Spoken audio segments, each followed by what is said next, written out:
अपना अहम दे के फिर भगवान के लिए कुर्बान हो जाओ। कुर्बान शरीर को क्या करते, अपने अहम को ही कुर्बान करो, अपना अहम दे डालो। वो तो हम नहीं दे सकते, वो तो पुराना हमारा साथी है। अहम पुराना साथी है तो क्या भगवान नया साथी है क्या? ये अहम तो हर शरीर में नया नया आता है और मरता है, रोता। हम चाहते हैं, दो प्रकार के संकल्प होते हैं, एक महासंकल्प और एक तात्कालिक संकल्प।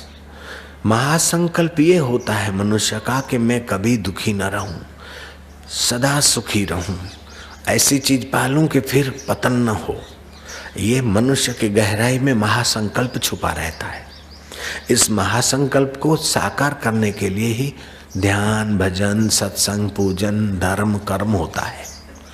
दूसरा होता है तात्कालिक संकल्प, कमा लिया, खा लिया, इधर गए उधर गए। तात्कालिक संकल्प में दो होता है, एक तो धर्म के अनुकूल तात्कालिक संकल्प पूरा करना, और दूसरा जो आए वो करना, जो आए वो खाना।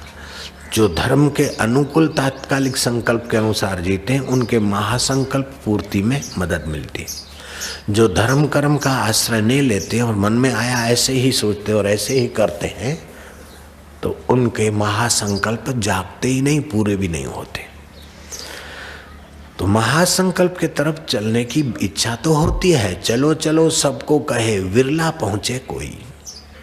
माया कामिनी बीचे घाटी दो, या तो माया में धन बढ़ जाएगा, ईश्वर के रास्ते चलेगा, सफलता आएगी, धन बढ़ जाएगा, तो फिर बढ़ाने में, फैक्ट्रियां दुकान बढ़ाने में लग जाएगा, या तो फिर कामिनी स्त्री के विषय सुख में फंस जाएगा। ये स्त्री होगी तो पुरुष के विषय सुख में फंसेगी। अगर इन दो फसान से निकल जाते तो बाकी की और छोटी फसाने हैं। चलो चलो सबको कहे विरला पहुंचे कोई, माया कामिनी बीचे घाटी दोई। माया तजना सहज है, सहज नारी का नेह, मान बड़ाई ईर्षा। ये तीन फिर रुकावटें आती।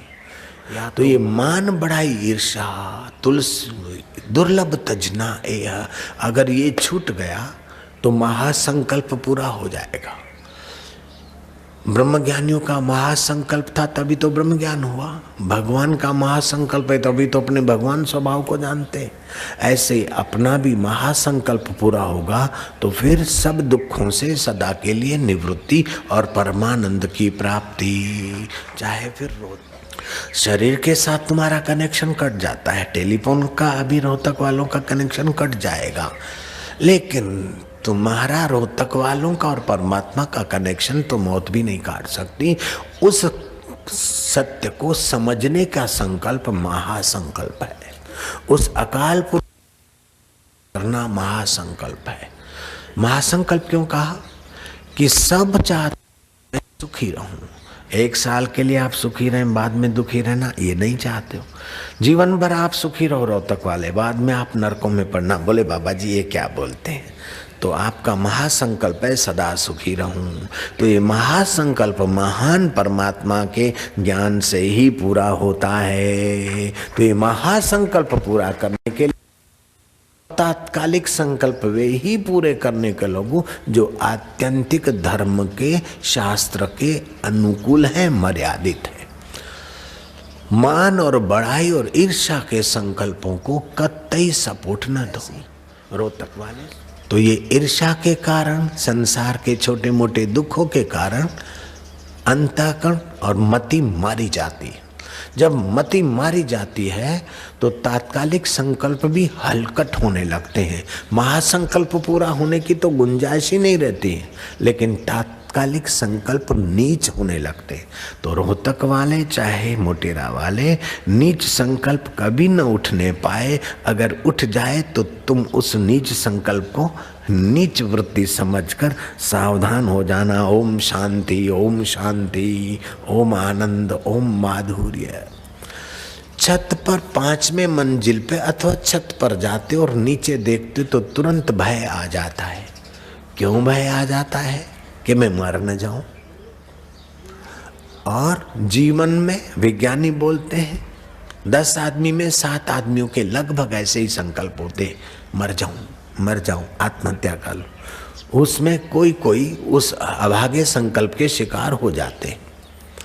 तो मैं तो कहता हूं मरो, आप सब मरो, हम सम्मति देते हैं, लेकिन शरीर से आत्महत्या करके ना मरो। वो तो मारने के लिए काल भगवान ने व्यवस्था किया है, लेकिन अपने अहम को परमात्मा में मार के अभी अभी अमर होने का संकल्प कर लो। तुम सब 7 दिन में मरोगे, मुझे पता है। रोहतक वाले सुन लो, 7 दिन में मरोगे तुम लोग, मुझे पता है। या तो सोमवार का दिन होगा, या मंगल, बुध, गुरु, शुक्र, शनि और रवि, लेकिन वो तुम्हारा शरीर इन 7 दिनों में मरेगा। लेकिन शरीर 7 दिन में मरे परीक्षित का, उसके पहले परीक्षित ने महासंकल्प पूरा करने के लिए सुखदेव जी मुनि की कथा ऐसी सुनी कि बस परीक्षित जानने लग गए कि मरने वाला शरीर है, मैं अमर आत्मा सोहम स्वरूप अकाल पुरुष का अविभाज्य अंग हूँ। ये महासंकल्प उनका पूर्ण हो गया। पूर्ण गुरु कृपा मिली, पूर्ण गुरु का ज्ञान। तो महासंकल्प पूरा हो, इसलिए आप रोज संकल्प करें कि हमारे तात्कालिक संकल्प ऐसे बने कि महासंकल्प की पूर्ति हो। मान बढ़ाई और ईर्ष्या में कहीं खप तो नहीं जा रहे? ईर्ष्या से हृदय का रस और विवेक कहीं नष्ट तो नहीं हो रहा है? जेलसी से अथवा विकारों से हम कहीं नष्ट तो नहीं हो रहे? सावधानी, निगरानी, सतत सावधानी, सजाग रहे। एक बात। दूसरी बात, आपको जो हरिओम मंत्र के गुंजन के तरफ मैं ले जा रहा हूं, इसमें एक विलक्षण विशेषता है। भगवान के नाम सभी अच्छे हैं, लेकिन ये नाम गजब का है। हरिओम का गुंजन करते हो तो आपके फालतू संकल्प विकल्पों की भीड़ कम हो जाती है।